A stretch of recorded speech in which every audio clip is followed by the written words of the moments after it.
সরস্বতী পূজা মানেই এক অন্যরকম অনুভূতি। পূজা করার পাশাপাশি আজকে আমরা অনেক আনন্দ করেছি। স্কিপ না করে পুরো ভিডিওটা দেখতে থাকুন। আই হোপ আপনাদের অনেক অনেক বেশি ভালো লাগবে। হ্যালো এভরিওয়ান, কেমন আছেন সবাই? আশা করছি সবাই অনেক অনেক বেশি ভালো আছেন। And welcome back to my Facebook page Mukta's blogs. আমিও অনেক অনেক বেশি ভালো আছি। আপনাদের পূজা কেমন কাটলো সেটাও আমাকে কমেন্টে জানিয়ে দিবেন। যদিও সরস্বতী পূজা রবি সোমবার 2 দিন পড়েছিল, আমরা সোমবারই করেছি। আর সরস্বতী পূজা আমরা প্রতি বছরই আমাদের বাসায় করি। আমাদের বাসায় অনেক লোকজন আছে অঞ্জলি দেওয়ার জন্য। এই সরস্বতী পূজাটা আমরা কখনোই মিস করি না। আমরা প্রত্যেক বছরই করার চেষ্টা করি, ছোট করে হলেও আমরা বাসায় করি। প্রথমে কিন্তু আমরা সরস্বতীর মূর্তি স্থাপন করে নিয়েছি, তারপর পুরোহিত মশাই আসলো, এখন কিন্তু তার পূজা শুরু করে দিয়েছে। চলুন আমরা তার মন্ত্রগুলো একবার শুনবো।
আর অনেক জায়গা থেকে অনেক স্টুডেন্টরা আমাদের বাসায় চলে আসে আমাদের বাসায় অঞ্জলি দেওয়ার জন্য। একটু পরেই সেটাও আমি আপনাদের মাঝে শেয়ার করব। প্রথমে কিন্তু ঠাকুর মশাই পুজোটা করে নিচ্ছে। ওনার পূজা শেষ হলেই কিন্তু আমরা সবাই মিলে অঞ্জলি দিব। আজকের পূজাটা হচ্ছে যেহেতু পরের দিন পড়েছিল, সেক্ষেত্রে কিন্তু আমাদের সকাল সকাল অনেক কাজ করতে হয়েছিল। আর পুজোর কাজ করতে বরাবরই ভালো লাগে আমার কাছে। পুরোহিত মশাই কিন্তু আমাদের বাসায় আসতে আজকে একটু লেটই করেছিল, ততক্ষণে অনেক মানুষ দাঁড়িয়েছিল। সমস্ত কিছু রেডি করে দেওয়ার পর প্রায় 1.5 ঘন্টা পরে কিন্তু পুরোহিত মশাই আসছিল। ততক্ষণে অন্য অন্য বাসায় পুজো করে আসছে। তো পুজো করা শেষ, এখন আমরা একটু অঞ্জলি দিব সবাই। অ্যাকচুয়ালি ক্যামেরাম্যান না থাকলে যা হয় আর কি। এখন আমরা একটু মন্ত্রগুলো শুনবো, আপনারাও শুনুন।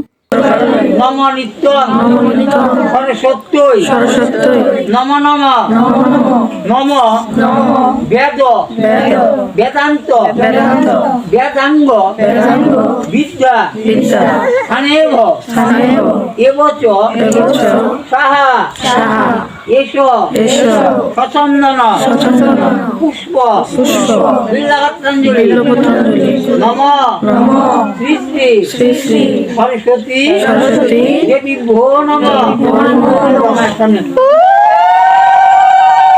ঠিক একইভাবে আমরা 3 বারে অঞ্জলি দিয়ে দিয়েছি। পুরো ভিডিওটাই যদি শেয়ার করতে চাই তো সেক্ষেত্রে ভিডিওটা আমার অনেকটা বড় হয়ে যায়, আর এখন মানুষ বড় ভিডিও কমই দেখে। তো আমাদের অঞ্জলি দেওয়া শেষ হয়ে গেলে এখন বাচ্চাদের হাতে খড়ি দেওয়া হবে। গতবার আমি পিকুকে হাতে খড়ি দিয়েছিলাম, এইবার আর দেওয়া হয় নাই, যেহেতু দিয়েই ফেলেছে আর দিলাম না, শুধু উপোস থেকে অঞ্জলি দিয়েছে। এটাও কিন্তু আমার জন্য অনেক। সো যাই হোক, এখন পুরোহিত মশাই চলে যাবে, তাকে আমরা দক্ষিণা দিয়ে দিলাম। পুরোহিত মশাই চলে গেলেন, এখন আমরা প্রসাদ নিবেদন করলাম সবাইকে। প্রসাদ দেওয়ার আগে কিন্তু আমরা চন্দ্রামৃত নিয়েছি। সরস্বতী দেবী মানেই হচ্ছে বিদ্যার দেবী, বুদ্ধির দেবী। আজকের জন্য পূজা শেষ, বেঁচে থাকলে পরবর্তী বছরে আবারও করব। আর ব্লগটি কিন্তু এখানে শেষ হচ্ছে না, আরো কিন্তু মজার মজার এপিসোড নিয়ে আমি হাজির হব কাল পরশু। সেই ব্লগগুলো দেখতে হলে কিন্তু চোখ রাখতে হবে আমার এই পেজে। আমরা কিন্তু নৃত্যও করেছিলাম, সেটা আমি এক্সট্রা ভাবে দিব। যদিও এই ভিডিওতে দিতাম তাহলে কিন্তু কপিরাইট খেয়ে যেতাম। তো যাই হোক, আজকের মতো এখানেই বিদায় নিচ্ছি। সবাই ভালো থাকবেন, সুস্থ থাকবেন, দেখা হবে পরের পার্টে। জয় মা Saraswati. Thanks for watching my video.